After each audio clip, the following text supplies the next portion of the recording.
Good morning everyone. स्वागत है आप सभी का विजडम एजुकेशन पे।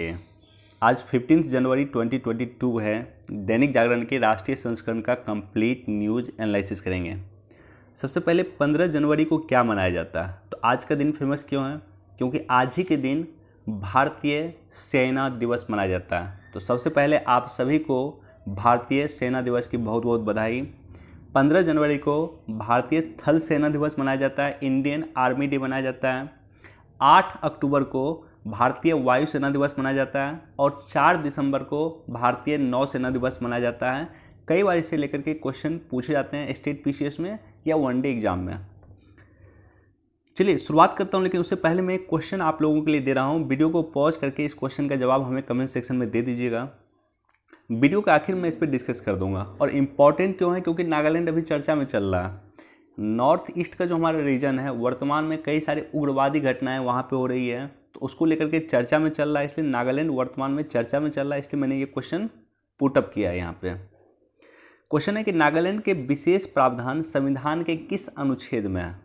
ऑप्शन ए है आर्टिकल 371, आर्टिकल 371 बी, आर्टिकल 371 आई या आर्टिकल 371 एच। तो किस आर्टिकल में नागालैंड के लिए विशेष प्रोविजन का जिक्र किया गया? दिल्ली, पंजाब और कश्मीर में आतंकी साजिश नाकाम। कल का दिन भारत के लिए काफ़ी इम्पॉर्टेंट दिन रहा है और ख़ास करके हमें अपने जितने भी सिक्योरिटी पर्सन है उसको थैंक करना चाहिए, उसको धन्यवाद ज्ञापित करना चाहिए कि उन्होंने इस तरह का काम किया है। नहीं तो कल दिल्ली में, पंजाब में और कश्मीर में तीनों ही जगह बड़ी आतंकवादी घटना हो सकती थी, उसको होने से पहले रोका। इसलिए हम लोग बहुत धन्यवाद व्यक्त करते हैं अपने जितने भी सिक्योरिटी पर्सन है सभी का। तो दिल्ली में आप देख रहे हैं इसको रोका गया है, उसके बाद पंजाब में भी इसे रोका गया है और इस तरह से श्रीनगर में भी इसे रोका गया है। तीनों ही जगह रोका गया है। अच्छा, इस तरह के इनस्टेबिलिटी क्यों फैलाया जा रहा है वर्तमान में? तो उसका रीज़न है, पंजाब का तो रीज़न है कि पंजाब में चुनाव होने वाला। भारत का अगर टोटल आप देखेंगे कि भारत में इस तरह से अभी आतंकवादी घटनाएं क्यों बढ़ रही हैं या आतंकवादी जो इस तरह से काम कर रहे हैं, बम विस्फोट करने की जो साजिश किया जा रहा है, क्यों किया जा रहा है? उसके बैकग्राउंड में मुझे लगता है 2 रीज़न है। एक रीज़न तो यह है कि हमारे यहाँ 26 जनवरी आने वाला है और 26 जनवरी या 15 अगस्त जब भी आता है इस तरह का घटना, आतंकवादी इनएक्टिव हो जाते हैं और एक तरह से संदेश देना चाहते हैं कि हम भारत को इनस्टेबल करेंगे। तो इसलिए इस तरह की घटना जो है वो लोग करते हैं, बम विस्फोट जैसे करने का काम करते हैं या कोशिश करते हैं। दूसरा रीज़न अगर आप देंगे इसके बैकग्राउंड में तो ये भी इम्पॉर्टेंट है कि 26 जनवरी को हमने आमंत्रित किया है जितने भी 5 सेंट्रल एशियाई देश हैं, जिसमें कजाकिस्तान है, तुर्कमेनिस्तान है, ये पांचों का पांचों देश हैं, उज्बेकिस्तान है, किर्गिस्तान है। तो ये 5 देश के राष्ट्राध्यक्ष को हमने 26 जनवरी को आमंत्रित किया है भारत में। अब ये 5 ही राष्ट्राध्यक्ष भारत आएंगे और निश्चित तौर पे मुझे लगता है कि ये लोग आएंगे भी।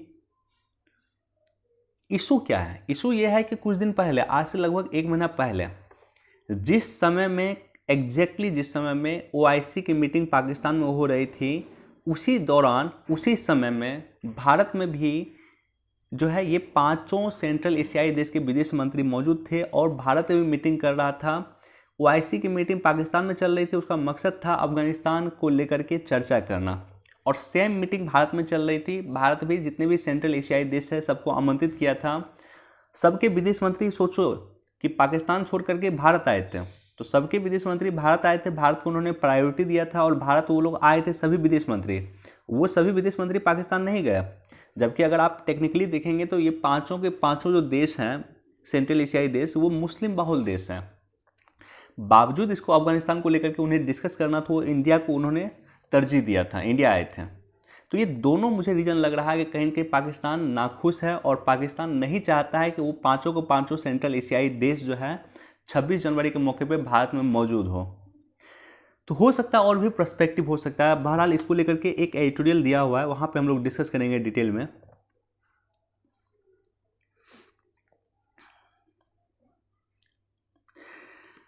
कोरोना की चुनौती और चुनावी मौसम में बजट सत्र 31 से 31 जनवरी से बजट सत्र शुरू हो रहा है और एग्जाम पर्सपेक्टिव से मोस्ट इंपॉर्टेंट होता है बजट।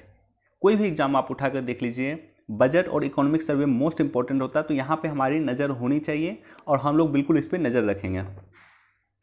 बाकी फर्स्ट पेज पे कोई इंपॉर्टेंट न्यूज़ नहीं है, आप छोड़ सकते हैं इसको।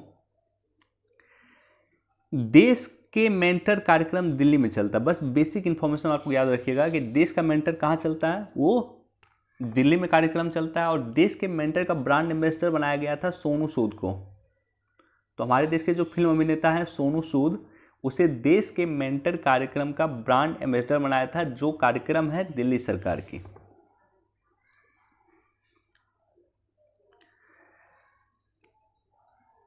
इस पेज पे काफ़ी इंपॉर्टेंट न्यूज़ है। सबसे पहले तो ये इंपॉर्टेंट न्यूज़ है, इसको लेकर के एक सेपरेट वीडियो मैं बनाने का कोशिश कर रहा हूँ कि जहाँ पे डिस्कस किया जाए India China relation, India Pakistan relation. और इंडिया पाकिस्तान रिलेशन जो हम लोग डिस्कस करेंगे उसी का बैकग्राउंड यह है, कहीं न कहीं पाकिस्तान ने नई राष्ट्रीय सुरक्षा नीति लाया है और नई राष्ट्रीय सुरक्षा नीति में वो यह कह रहा है कि हम 100 वर्ष तक भारत के साथ युद्ध नहीं करना चाहते हैं, या हम 100 वर्ष की शत्रुता भारत के साथ नहीं करना चाहते हैं। लेकिन साथ ही साथ उन्होंने एक टर्म एंड कंडीशन रख दिया, और वो टर्म एंड कंडीशन क्या है कि भारत में जब भी हिंदुत्ववादी सरकार रहेगी तब तक पाकिस्तान के साथ जो है उसके संबंध इंप्रूव नहीं हो सकते हैं। दूसरे शब्दों में ये कहूँ कि उनका कहना है कि जब तक भारत में मोदी जी की सरकार है तब तक पाकिस्तान से भारत के संबंध इंप्रूव नहीं हो सकते हैं। तो इस तरह से टर्म एंड कंडीशन रखना मुझे लगता है कि कहीं न कहीं गलत है। आप फॉरेन पॉलिसी बना रहे हैं, आप अच्छी पॉलिसी बनाएं, इसमें कोई दो राय नहीं है। एक अच्छी बात इस पॉलिसी में ये कही गई है कि भारत के साथ जो आप बातचीत किया जाएगा वो बातचीत किया जाएगा, हम बातचीत करने के लिए तैयार हैं, और साथ ही साथ कश्मीर के मुद्दा को हम पीछे रखने के लिए तैयार हैं। होता क्या है कि पाकिस्तान की एक जिद है कि अगर हम इंडिया के साथ बातचीत करेंगे तो सबसे पहले कश्मीर मुद्दा को सॉल्व कीजिए, उसके बाद हम बातचीत करेंगे। भारत का जिद है कि आप आतंकवाद को जो है बंद कीजिए, उसके बाद हम बातचीत करेंगे। तो दोनों का अपना अपना जिद है। लेकिन पहली बार पाकिस्तान ये कर रहा है कि हम कश्मीर मुद्दा को बाद में भी डिस्कस कर सकते हैं, पहले अन्य मुद्दा पे चर्चा करना शुरू करें, हम ट्रेड करना शुरू करें, अन्य चीज़ें करना शुरू करें, और साथ ही साथ कश्मीर मुद्दा भी चलता रहेगा, उसको भी सॉल्व करते रहेंगे। जैसे हमारा चीन के साथ चलता है, चीन के साथ हमारा व्यापार भी चलता है, चीन के साथ हमारा ट्रेड भी चलता है, वार्ता भी चलता है, और साथ ही साथ गतिरोध भी चलता है। LAC का मुद्दा आज तक हमारा चीन और इंडिया के बीच में सॉल्व आज तक नहीं हुआ, और किस तरह से गलवान घाटी की घटना हुई आप सभी को याद है। तो ये काम किया है पाकिस्तान, अच्छी काम है, अच्छी बात है। इन्होंने कहा है कि ठीक है, कश्मीर का मुद्दा हम धीरे धीरे सॉल्व करेंगे, उससे पहले हम ट्रेड पे काम करना शुरू करेंगे या अन्य चीज़ पे काम करना शुरू करेंगे इंडिया के साथ। लेकिन इन्होंने एक शर्त रख दिया है कि भारत में जब तक हिंदुत्ववादी सरकार है तब तक पाकिस्तान के साथ संबंध इंप्रूव नहीं हो सकते हैं, यानी जब तक मोदी जी की सरकार है तब तक संबंध इंप्रूव नहीं हो सकते हैं। फिर इनका कहीं ना कहीं फॉरेन पॉलिसी मुझे लगता है एक तरह से फेल हो गया। इस तरह का शर्त नहीं रखना चाहिए। अगर आप खुले दिल से बातचीत करना चाहते हैं तो खुले दिल से आप बातचीत कीजिए। भारत में आपको याद होगा कि भारत में NSA लेवल की मीटिंग हुई थी, और NSA लेवल की मीटिंग जो अफगानिस्तान के मुद्दे को लेकर के थी, तो उसमें भारत ने आमंत्रित किया था पाकिस्तान को, लेकिन पाकिस्तान के NSA ने आने से मना कर दिया। उसके बाद जो हमारी लोकसभा है, हमारी संसद है, वो 100 वर्ष कंप्लीट कर रही थी, तो उस पर भी हम भारत ने आमंत्रित किया था। भारत के जो लोकसभा का अध्यक्ष का एक समिट आयोजित किया था, और उसमें भी भारत ने पाकिस्तान के लोकसभा अध्यक्ष को आमंत्रित किया था, लेकिन वो भी आने से मना कर दिया। तो इस तरह की पॉलिसी मुझे नहीं लगता है कि अगर पाकिस्तान बनाएगा तो भारत के साथ अधिक दिन तक वो टिक सकता है। बहरहाल इसको लेकर के मैं एक सेपरेट वीडियो बना करके डिस्कस करूंगा पाकिस्तान इंडिया रिलेशन पे। इसको आप लोग देख लीजिएगा। रक्षा संबंधों को और प्रगाढ़ बनाने के लिए भारत और जापान तैयार है। भारत और जापान लगातार कोशिश कर रहा है कि किस तरह से अपने संबंधों को इम्प्रूव किया जाए। अच्छा, भारत का काफ़ी इंटरेस्ट भी है। अगर आप इंडिया जापान में अगर तुलना करेंगे या इंडिया जापान रिलेशन को देखेंगे, आप गौर से देखेंगे, तो इसमें भारत के लिए कई सारे स्कोप बनते हैं। पहला स्कोप तो ये बनता है कि जापान का जो एवरेज आयु है, जापान बूढ़ा हो रहा है, एवरेज आयु वहाँ पे 45+ है, मैक्सिमम आबादी वहाँ पे बूढ़ी हो चुकी है। तो ऐसे कंडीशन में जापान को युवाओं की ज़रूरत है, और भारत उन्हें युवा दे सकता है, युवा पॉपुलेशन दे सकता है, ताकि जापान में जाकर के वो लोग काम कर सकते हैं। तो एक अच्छा सैलरी भारत के युवाओं को मिल सकता है, जापान में जाकर के वो काम कर सकते हैं। एक अपॉर्चुनिटी ये है। दूसरा अपॉर्चुनिटी यह है कि जापान अपनी रक्षा करने के लिए सफिशिएंट नहीं है, उसके पास सफिशिएंट हथियार नहीं है। द्वितीय विश्व युद्ध के बाद उसकी रक्षा अमेरिका करता आया है, और अभी वर्तमान में प्रत्येक वर्ष जापान अमेरिका को लगभग $10 अरब डॉलर के आसपास प्रत्येक वर्ष जापान अमेरिका को देता है। क्यों? क्योंकि अमेरिका जापान की रक्षा करे। अब $10 अरब काफ़ी बड़ा अमाउंट होता है। भारत कहीं ना कहीं इसमें भारत को कुछ ना कुछ मिल सकता है, क्योंकि भारत भी सफिशिएंट है कि भारत किस तरह से जापान की सुरक्षा कर सके। तो इसमें अमेरिका की जगह वो भारत को भी दे सकता है, राइट। $10 अरब की जगह हो सकता है $2 अरब दे, $3 अरब दे, लेकिन भारत को भी जापान की रक्षा के लिए कहीं ना कहीं कुछ फंड जो है, या मैं बोलूँ कि कुछ पैसे जो है जापान इंडिया को दे सकता है। इस तरह से भी एक अपॉर्चुनिटी भारत देख रहा है।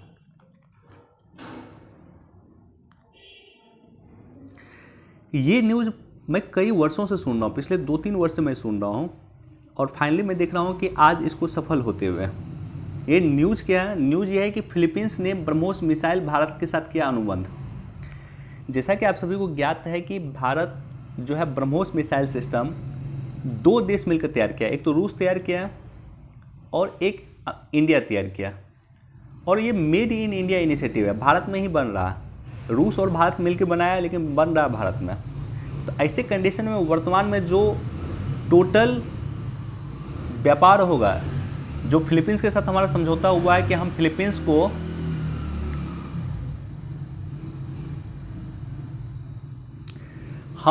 को ब्रह्मोस मिसाइल देंगे। अब इसका 2 पर्सपेक्टिव देखिए। पहला पर्सपेक्टिव ये देखिए कि भारत को एक तो पैसा मिल रहा, और भारत को लगभग 3000 करोड़ के आसपास मिल रहा है, और जितना पैसा भारत को मिलेगा उसका 51% हिस्सा जो है इंडिया को मिलेगा, और उसका 49% हिस्सा जो है रूस को मिलेगा। ठीक है, इसका निर्माण भारत में हो रहा है। लगभग 3000 करोड़ के आसपास का डील है। 3000 करोड़ में लगभग 51% इंडिया को मिलेगा और 49% रूस को मिलेगा, लेकिन आधा से थोड़ा सा ज़्यादा अधिक इंडिया को मिलेगा और आधा से थोड़ा कम रूस को मिलेगा। बनेगा कहाँ? भारत में। तो इससे रोजगार भी बढ़ेगा। सबसे इम्पॉर्टेंट फैक्ट आप देखिए, फिलीपींस और चाइना, फिलीपींस और चीन का बिल्कुल नहीं बनता। जिस तरह से भारत का चीन के साथ लगातार कहीं न कहीं गतिरोध चलता है, उसी तरह से फिलीपींस का चीन के साथ गतिरोध चलता है।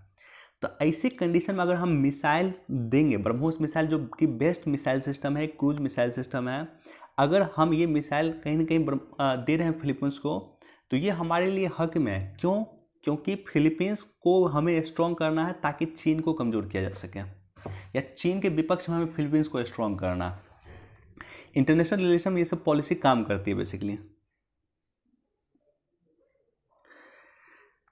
भारत चीन व्यापार में बढ़ोतरी, व्यापार घाटा भी बढ़ा। देखिए काफ़ी, जब मैं ये सब सुनता हूँ तो मुझे काफ़ी दुख होता है कि एक तरफ हम लगातार बैकवर्ड चीन का प्रयास कर रहे हैं, दूसरी तरफ चीन के साथ हमारा व्यापार बढ़ रहा है। अब आप सोच के देखिए कि हमारा चीन के साथ व्यापार $125 अरब का हो चुका है 2021 में। विश्व में हमारा सबसे अधिक व्यापार चीन के साथ ही होता है। हमारा किसी देश के साथ, इंक्लूडिंग अमेरिका, $100 अरब का व्यापार किसी देश के साथ वर्तमान में नहीं है। $100 अरब का व्यापार हमारा किसी भी देश के साथ नहीं है, और चीन के साथ हम $125 अरब का व्यापार कर रहे हैं। अमेरिका के साथ भी हम $100 बिलियन का भी व्यापार नहीं पहुंचे हैं। और ठीक है, व्यापार हो रहा है, अच्छी बात है, लेकिन सवाल ये होता है कि व्यापार में घाटा तो बढ़ रहा है ना, भारत को लॉस हो रहा है। 69 अरब का हमें नुकसान हो रहा है चीन के साथ व्यापार करने में प्रत्येक वर्ष। 69 अरब आप सोच के देखिए, बहुत बड़ा अमाउंट है। इतना विश्व का बहुत सारा देश का जीडीपी नहीं होगा जितना हमारा व्यापार घाटा होता है सिर्फ चीन के साथ एक वर्ष में। पहले ये $50 अरब था, अब ये बढ़ करके लगभग $70 अरब हो चुका है। तो व्यापार हो तो कोई दिक्कत नहीं है, हमारा चीन के साथ व्यापार हो, उसमें कुछ दो राय नहीं है, लेकिन व्यापार संतुलित होना चाहिए। जितना हम उनको आयात करते हैं उतना निर्यात करें तो अच्छी बात है, लेकिन सवाल ये होता है कि हम उसको निर्यात काफ़ी कम करते हैं और आयात बहुत ज़्यादा करते हैं।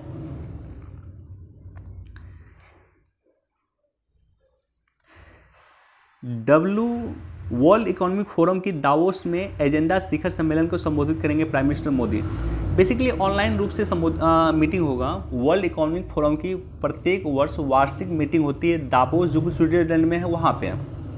तो प्रत्येक वर्ष स्विट्जरलैंड में दावोस में ये मीटिंग होती है और इस मीटिंग को हमारे देश के मोदी जी भी संबोधित करेंगे, लेकिन ऑनलाइन मीटिंग होगा।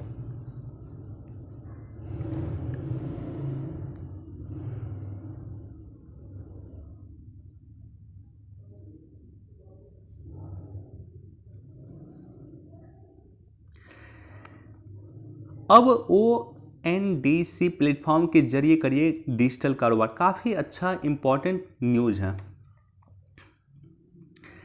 14 जनवरी से, जैसा कि आप सभी को ज्ञात है, कि भारत में स्टार्टअप इंडिया इनोवेशन वीक चल रहा है। एक सप्ताह का इनोवेशन वीक है, जिसके उद्घाटन किए थे हमारे देश के वाणिज्य मंत्री ने। अब इसी दौरान हमने आपको पहले भी कहा था कि इसकी शुरुआत होगी, open network digital commerce ONDC की शुरुआत होगी। Open network digital commerce basically है क्या? तो मान के चलिए एक ई कॉमर्स कंपनी है, एक ई कॉमर्स कंपनी की तरह काम करेगी। तो सवाल ये होता है कि हमारे देश में ऑलरेडी फ्लिपकार्ट पहले से चल रहा है, हमारे देश में अमेजोन पहले से है, मीशो ऐप है, तो कई सारे ई कॉमर्स कंपनी है। तो ऐसे कंडीशन में सरकार को एक ई कॉमर्स कंपनी जैसी सुविधा लाने की क्या ज़रूरत थी? तो उसका रीज़न है कि हमारे देश में 1.2 करोड़ किराना स्टोर है, जिसमें लगभग 15,000 से भी कम जुड़े हुए हैं ई कॉमर्स इंडस्ट्रीज़ के साथ। साथ ही साथ जो कंपनी बड़ी कंपनी होती है, अमेजॉन कंपनी है, अमेजॉन जो है विश्व की सबसे बड़ी कंपनी में से एक है। इसका ओनर विश्व का सबसे रिचेस्ट आदमी है। तो ऐसे कंडीशन में मार्केट को मोनोपोली से बचाने के लिए भी हमें ज़रूरत थी इस तरह का प्लेटफॉर्म का। और साथ ही साथ अधिक से अधिक किसानों को, अधिक से अधिक छोटे छोटे व्यापारी को हमें जोड़ना था, इसलिए सरकार इस तरह का प्लेटफॉर्म ला रही है। ओपन नेटवर्क डिजिटल कॉमर्स इस तरह का प्लेटफॉर्म ला रही है, जो एक तरह से ई कॉमर्स प्लेटफॉर्म होगा, जो सरकार का प्लेटफॉर्म होगा, और वहाँ पे लगभग सबको बराबरी का अधिकार मिलेगा। सब आकर के अपने सामान को बेच सकते हैं। होता क्या, इसकी ज़रूरत क्यों है? होता ये भी है कि अमेजॉन जो है किसी प्रोडक्ट को, मान लेते हैं किसी कंपनी के प्रोडक्ट को वो हाईलाइट कर देगा, आप उसको रोक नहीं सकते हैं। इस तरह से काम हो रहा है। तो कुछ प्रोडक्ट को जिसको मान लेते हैं कि उसको बिकवाना है, उसको वो हाईलाइट कर देगा, या कुछ प्रोडक्ट पे वो कहीं ना कहीं कुछ इंसेंटिव दे देगा, या कुछ इस तरह से काम कर सकता है वो। तो बेसिकली कुछ उद्योग को अमेजॉन प्रोत्साहित कर सकता है ई कॉमर्स के माध्यम से। तो इसलिए एक मोनोपोली क्रिएट हो सकती है, और इसके लिए सरकार ये लगातार देख रही थी और कि ये चीज़ें हो रही है, और सरकार इसके लिए इसकी शुरुआत की है। और बेसिकली ई कॉमर्स हमारे देश में रेगुलेट करने के लिए सरकार कानून भी लेकर आ रही है, जो कि कहीं न कहीं अभी संसदीय समिति के पास लंबित है। संसद में कानून पेश किया गया था और संसदीय समिति के पास उसकी समीक्षा के लिए गया है, वो लंबित है, चर्चा चल रही है बेसिकली। साथ ही साथ सरकार का कहना है कि 2026 तक ई कॉमर्स कंपनी का व्यापार $200 अरब का हो जाएगा। तो ऐसे कंडीशन में ई कॉमर्स कंपनी को रेगुलेट करने की भी आवश्यकता है। इसलिए सरकार इस ई कॉमर्स कंपनी को लेकर के एक अलग से बिल भी ला रही है, और साथ ही साथ सरकार ओपन नेटवर्क डिजिटल कॉमर्स की शुरुआत कर रही है।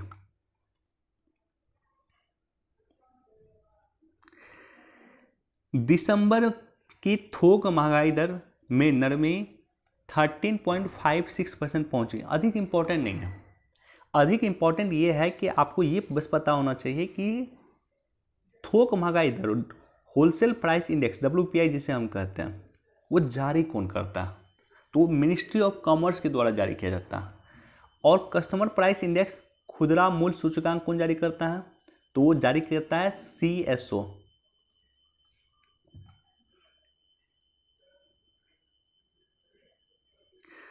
ओके, एडिटोरियल सेक्शन पे हम आ चुके हैं। ओके, श्रीलंका में भारत के लिए चुनौती बना चीन। 2-3 पॉइंट बस मैं डिस्कस करूंगा इस एडिटोरियल में।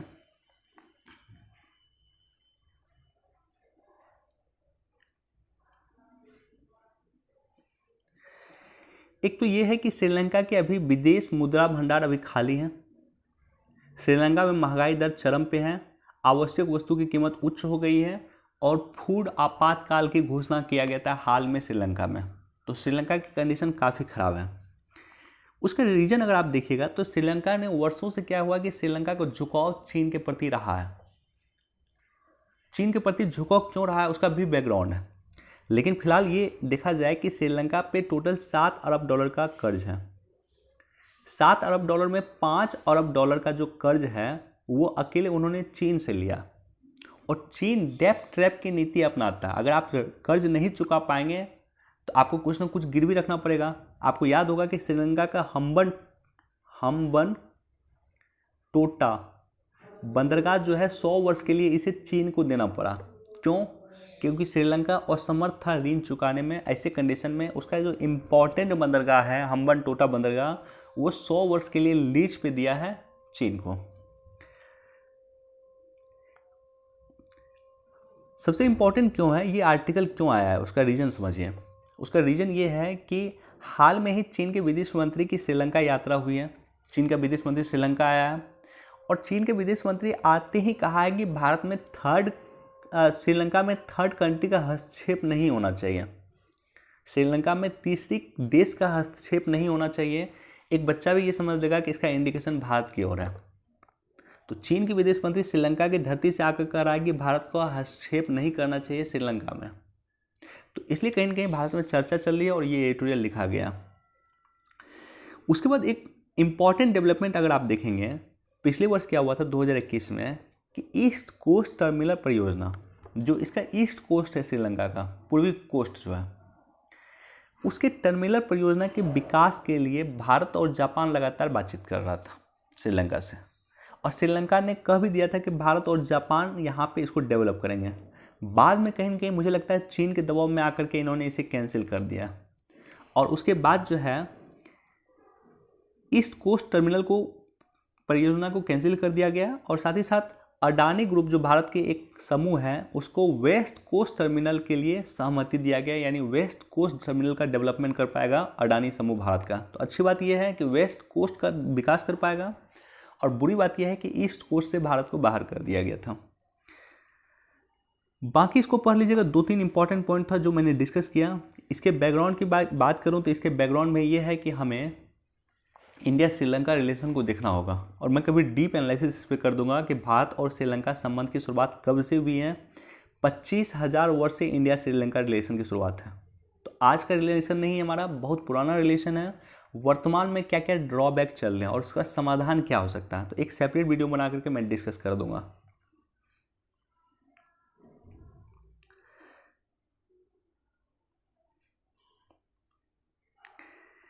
ये जो एडिटोरियल है बेसिकली जिस तरह से हमारे देश में आतंकवादी घटना हो रही है और आतंकवादी घटना हो रही है आपको जैसे कि फर्स्ट पेज पे हमने डिस्कस किया था कि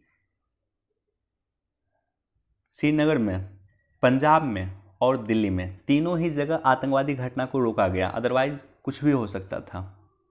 तो इसको लेकर के एडिटोरियल है और एडिटोरियल में कुछ पॉइंट को डिस्कस किया गया। बेसिकली 2 संस्था के बारे में डिस्कस किया गया है। एक तो नेट ग्रिड के बारे में डिस्कस किया गया है और दूसरा मैक के बारे में डिस्कस किया गया है। तो दोनों के बारे में हम डिस्कस करेंगे। नेट ग्रिड क्या है? इसको पूरा फुल फॉर्म है national intelligence grid. Net grid, national intelligence grid. Net grid आतंकवादी गतिविधि को रोकने के लिए एक कार्यक्रम है। यह संदिग्ध आतंकवादियों को चिन्हित करने, आतंकवादी हमले को रोकने के लिए विभिन्न खुफिया एजेंसी और प्रवर्तन निदेशालयों से प्राप्त डेटा का अध्ययन और विश्लेषण हेतु बिग डेटा तकनीक का प्रयोग करता है। तो जितने भी चेहरा है या जितने भी डाटा है, डाटा लेकर के बिग डाटा एनालिसिस का प्रयोग करता है बेसिकली और चिन्हित करता है कि कहाँ पे कौन सी आतंकवादी घटना हो रही है या कौन से व्यक्ति दिखने में संदिग्ध लग रहा है। तो ये सबका एनालिसिस बेसिकली ये करता है। 26/11 के बाद इस प्रकार की घटनाओं को रोकने के लिए नेट ग्रिड की स्थापना किया गया। तो 26/11 जो हुआ था 2008 में, अगर आप 2008 को देखेंगे तो 2008 के बाद बेसिकली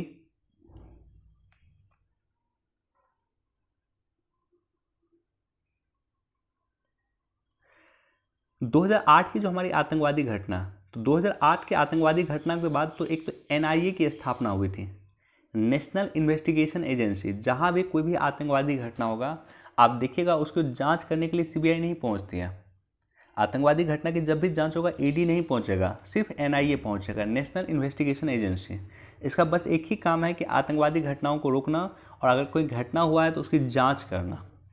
और उसके बाद 2008 में ही नेट ग्रिड की स्थापना की चर्चा किया गया था। हालांकि इसकी स्थापना बहुत विलंब से हुआ, हाल फिलहाल में इसकी स्थापना हुआ, लेकिन इसकी चर्चा उसी समय में शुरुआत किया गया था कि एक नेट ग्रिड की स्थापना किया जाना चाहिए। Net grid big data analysis जैसी तकनीक का उपयोग करके बड़ी मात्रा में डेटा का अध्ययन और विश्लेषण करती है। नागरिक डेटा स्रोतों से बैंक खाता, टेलीफोन रिकॉर्ड, पासपोर्ट डाटा, वाहन पंजीकरण संख्या, राष्ट्रीय जनसंख्या रजिस्टर्ड, बेसिकली जितना भी इंफॉर्मेशन होता है उस सारे इंफॉर्मेशन को गैदर करती है। और गैदर करने के बाद big data technique, big data analysis अगर आप देखेंगे तो ये जो है बिग डेटा एनालिसिस एक नवीन टेक्नोलॉजी है, एक नई टेक्नोलॉजी है। और इस आधार पे जितने भी डाटा होता है उस डाटा के आधार पे कहीं ना कहीं ये मूल्यांकन करते हैं कि आखिर क्या चीज़ें जो है आपको अवांछित नज़र आ रही है, क्या डिफरेंट नज़र आ रहा है कुछ जगह, या क्या कहाँ पे किस तरह से क्रिमिनल एक्टिविटी नज़र आ रही है। तो बेसिकली ये एनालिसिस करता है इस आधार पे। आर्टिफिशियल इंटेलिजेंस का बेसिकली पार्ट है। बिग डाटा जो है वो आर्टिफिशियल इंटेलिजेंस या चौथी औद्योगिक क्रांति का ही पार्ट है बेसिकली। इन 12 एजेंसियों को नेट ग्रिड की सुविधा उपलब्ध होगी। ये है सीबीडीटी, सीबीआई, डीआईए, राजस्व खुफिया विभाग, प्रवर्तन निदेशालय, intelligence bureau, narcotics control bureau, राष्ट्रीय जांच agency, research and development wing raw, Jammu Kashmir की मिलिट्री एजेंसी और गृह मंत्रालय। ये बेसिकली इन सभी समूह के साथ मिलकर के नेट ग्रिड जो है काम करेगी। और नेट ग्रिड के पास जो डाटा होगा वो कहीं ना कहीं इन एजेंसी के साथ शेयर भी करेगी। दूसरा जो एजेंसी है जिसका जिक्र किया गया वो है मल्टी एजेंसी सेंटर, मैक जिसे कहा गया। मैक की स्थापना 2001 में किया गया था। और 2001 में क्यों किया गया था? क्योंकि कारगिल युद्ध के जस्ट बाद इस तरह के संगठन की जरूरत थी जो देश में आतंकवादी गतिविधि को रोके, और इसलिए मैक की स्थापना किया गया था। इंटेलिजेंस ब्यूरो इस केंद्र को बनाने के लिए नोडल एजेंसी है। तो बेसिकली मैक को रेगुलेट कौन करता है? तो आईबी रेगुलेट करता है। 28 से अधिक राष्ट्रीय और राज्य संगठन मैक का हिस्सा है। इसमें रॉ, राष्ट्रीय राज्य पुलिस और सशस्त्र बल शामिल है। यह आईबी के तहत संचालित एक आम टेररिज्म ग्रिड है।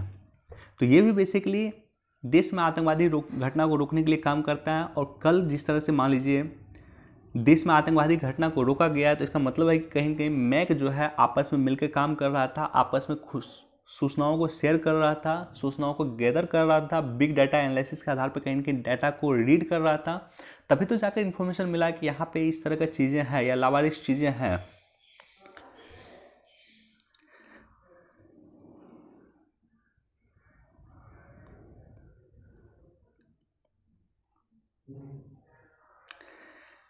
भारत में जॉनसन की कुर्सी खतरे में, सुनक बन सकते हैं प्रधानमंत्री। भारत के लिए काफ़ी शानदार न्यूज़ है। हो सकता है इस घटना के बाद, या अगर ऐसा हो तो ब्रिटेन के पहले भारतीय मूल के प्रधानमंत्री बन जाएंगे एक व्यक्ति।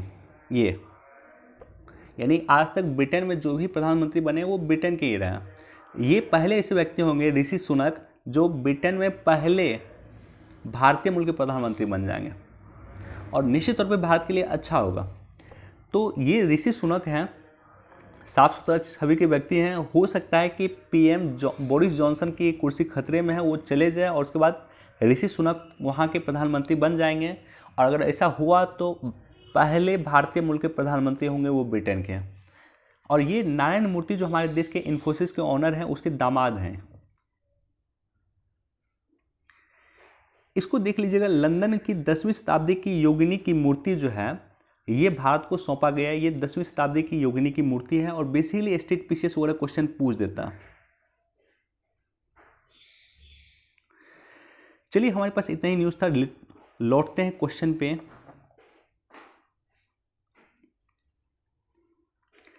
नागालैंड के लिए विशेष प्रावधान संविधान के किस अनुच्छेद में है? तो संविधान के अनुच्छेद में बताने से पहले एक इन्फॉर्मेशन आपको देता हूं कि मैं एक इंटरव्यू सुन रहा था एक बीपीएससी के बच्चे का, बीपीएससी का इंटरव्यू दिया था उन्होंने। तो उनसे पूछा गया, जो एग्जामिनर थे वो पूछे कि आर्टिकल 370 चर्चा में, निश्चित तौर पे आर्टिकल 370 को रिमूव किया गया, वो चर्चा में है। तो उससे क्वेश्चन पूछा गया कि आर्टिकल 370 चर्चा में, तो आपको इसके बारे में जानकारी होगा। तो मैं आपको इस पे क्वेश्चन नहीं पूछूंगा, मैं क्वेश्चन आपसे पूछता हूँ कि आर्टिकल 371 के बारे में आप बताइए। तो इसलिए आपको भी जानकारी होना चाहिए। इस तरह से भी सोचिए क्वेश्चन रेज किया जाता है बीपीएससी के इंटरव्यू में कि आर्टिकल 370 चर्चा में है, आपको इसके बारे में पता होगा, हम आपसे आर्टिकल 371 के बारे में पूछते हैं। तो आर्टिकल 371 का सारा आर्टिकल याद कर लीजिएगा। वनडे एग्जाम में, स्टेट पीसीएस में, बीपीएससी में हर जगह क्वेश्चन पूछे जाते हैं। नागालैंड चर्चा में है, चूँकि नागालैंड में कई सारे आतंकवादी घटनाएं चल रही है, वर्तमान में उग्रवादी घटनाएं चल रही है। नागालैंड में ग्रेटर नागालैंड की लगातार मांग होती है। तो नागालैंड जो है हमारे संविधान के आर्टिकल 371 में विशेष प्रावधान किया गया। ऑप्शन ए इसका बिल्कुल सही होगा। चलिए, वीडियो देखने के लिए आप सभी का धन्यवाद। Thank you so much. Please do like, share and subscribe. Thank you.